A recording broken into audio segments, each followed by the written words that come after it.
We asked you who we should talk about on the forecast, and boy, did you deliver. Today, I've got 5 cards for you, all based on your suggestions. And I'm here to tell you which cards to buy, sell, or hold. This is the forecast.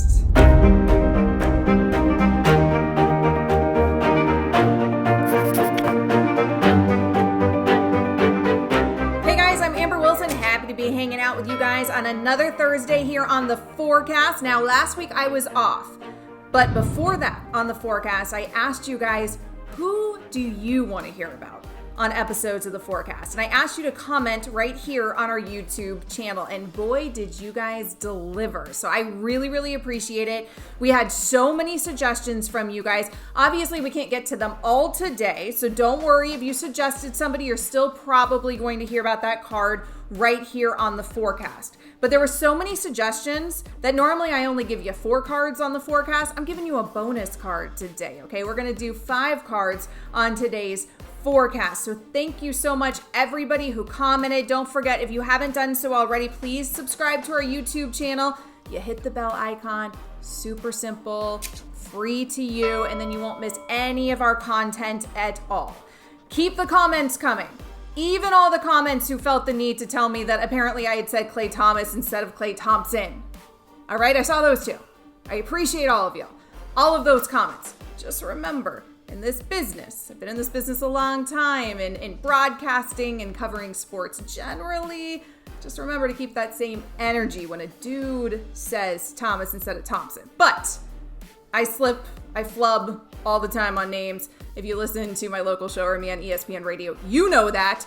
So let's hope I don't do it here today. I talk a lot of sports for hours on end all day long. So it is entirely possible. You can keep me honest in the comments, but more importantly, keep me honest about who you want to hear right here on the forecast. So let's jump right into things. And before that, I always want to remind you guys that the forecast is now brought to you by our friends at eBay, as is all of our sports card investor content. Brought to you by eBay, your #1 spot for cards and collectibles. They have the largest inventory of sports cards from basketball to soccer. They've got buyers from all over the globe. eBay is the leading place, guys, to buy, sell, and invest your cards.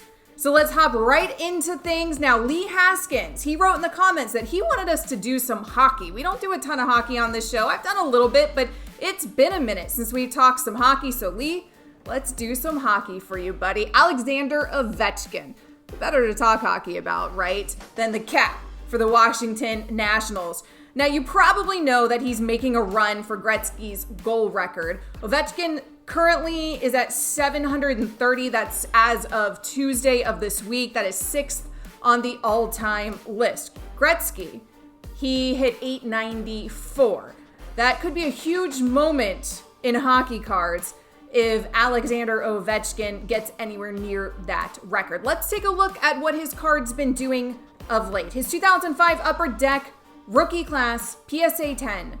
Over the last 30 days, it's down about 6%, so not a huge amount, but there's a little downward turn at the end of this graph that you see. But if you look at the last year, so the last 365 days, Alexander's Ovechkin card is up 248% overall. So a huge bump in value on Alexander Ovechkin's card as he chases that record.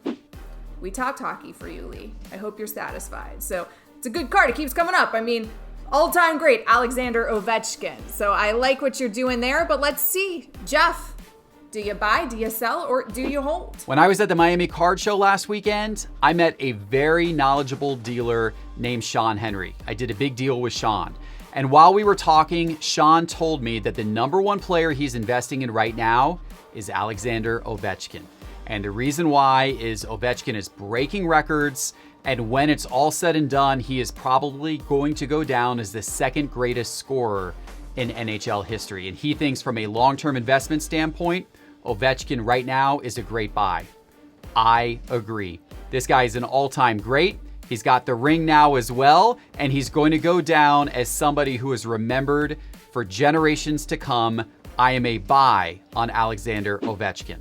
So we did a little hockey, but Juan C in the comments, he wanted to hear some hoops. So let's talk about Trey Young. Now, I'm sure Geoff appreciates Juan C's suggestion here because Geoff loves any excuse to talk a little Atlanta Hawks basketball. And of course, Trey Young, the biggest and brightest of the young Hawks stars. So Trey Young has a winning record. Well, the Hawks have a winning record right now, and Trey Young is on his way to a first playoff appearance for him. And the Hawks' winning record, of course, has everything to do with the greatness of Trey Young.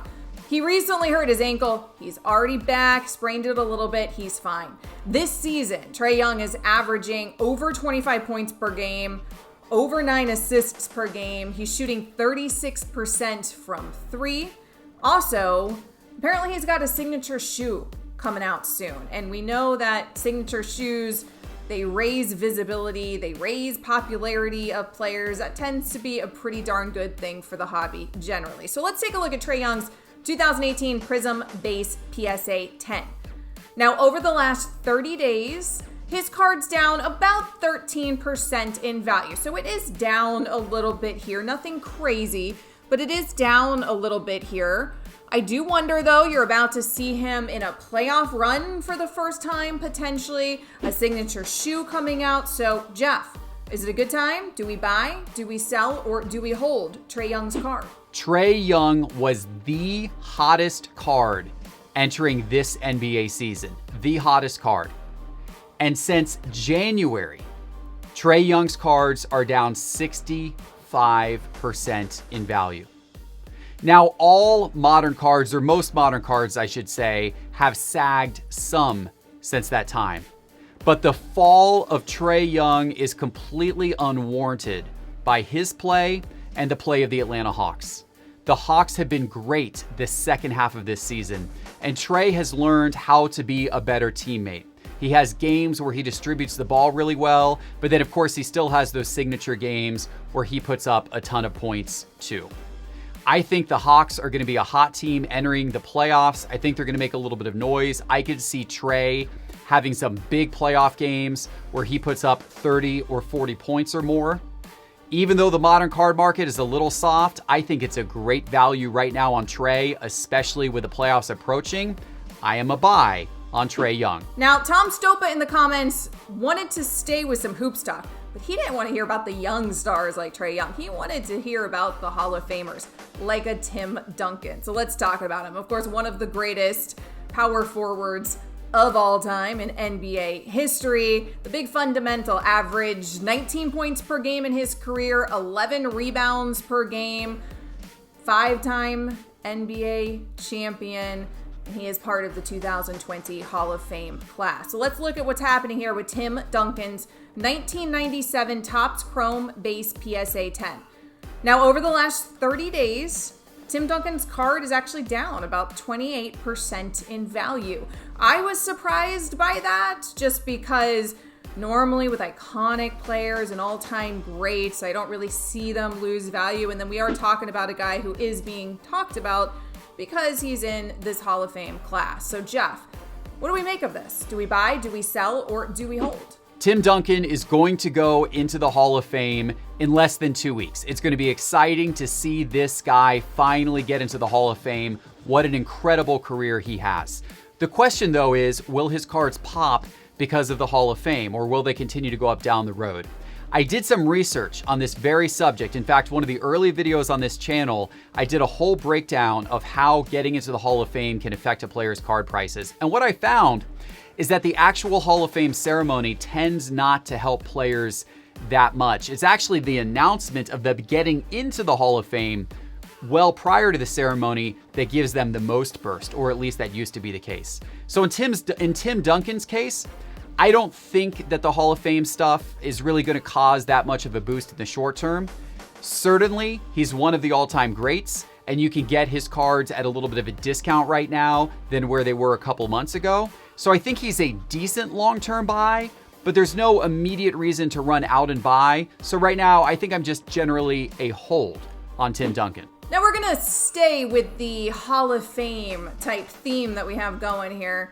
Let's talk about a dude who's eligible for the 2021 Hall of Fame class in basketball, and that is Paul Pierce. Now, Paul Pierce won a championship alongside Ray Allen and Kevin Garnett. Of course, the Celtics shooting guard was recently fired by ESPN for having a little too much fun on Instagram Live. I would imagine that he will find a landing spot very soon, if he hasn't already, in broadcasting. Paul Pierce was a dude who was very willing to be very honest in broadcasting, and he hilariously still has a beef after all these years with LeBron James. Now, I'm no big fan of Paul Pierce because I'm a Miami Heat fan, and we're not real fans of him down here in Miami. But the dude did average almost 20 points per game, about 5.6 rebounds per game. He played 19 seasons in the league. So let's take a look at his 1998 Topps Chrome Base PSA 10. Now, over the last 365 days, over the last year, Paul Pierce's card is up a whopping 154% in value. It's funny, at the very end of this chart, I see like a little dip and then a little rebound, and I wonder if that little dip was when he got fired by ESPN. But overall, Paul Pierce's card continues to go up in value. So what do? Buy, sell, or hold? Unlike Tim Duncan, we don't know for sure if Paul Pierce is getting into the Hall of Fame yet. It hasn't been officially announced. Tim Duncan was already announced as having made the Hall of Fame last year. Paul Pierce has now been voted on, and the announcement for this year's Hall of Fame class will come out in about a week and a half. And we'll know then for sure if Paul Pierce made the Hall of Fame. Now, my assumption is he's probably going to, but that official announcement hasn't happened. I do think that announcement could cause a little bit of a pop in his card prices, just like it did with players in the past when the announcement that they made the Hall of Fame was released. So I actually think if you can scoop up a couple of Paul Pierce cards this week, it'd be a pretty nice time to do so. And even if we don't see that pop occur next week, you're still going to have a nice run up before he eventually makes it into the Hall of Fame, or the opportunity for one at least. So I'm a buy on Paul Pierce. So we talked some basketball, we talked some hockey, but Frank M wants to hear about some baseball, and he wants to kick it old school with Tom Seaver. So let's do it, Frank. He was the Cy Young winner for the New York Mets. Of course, he made the Hall. That happened in 1992. He led the league in wins and ERA 3 times throughout his career. He led the league in strikeouts 5 times during his career. And surprisingly, his rookie card is expensive. I mean, it is up over $2,000 on average you'll spend on a Tom Seaver rookie card. So let's take a look at it. His 1967 Topps Base PSA 7. Over the last 365 days, that card is up 134% in value. So a lot of value there on an expensive card. It continues to rise.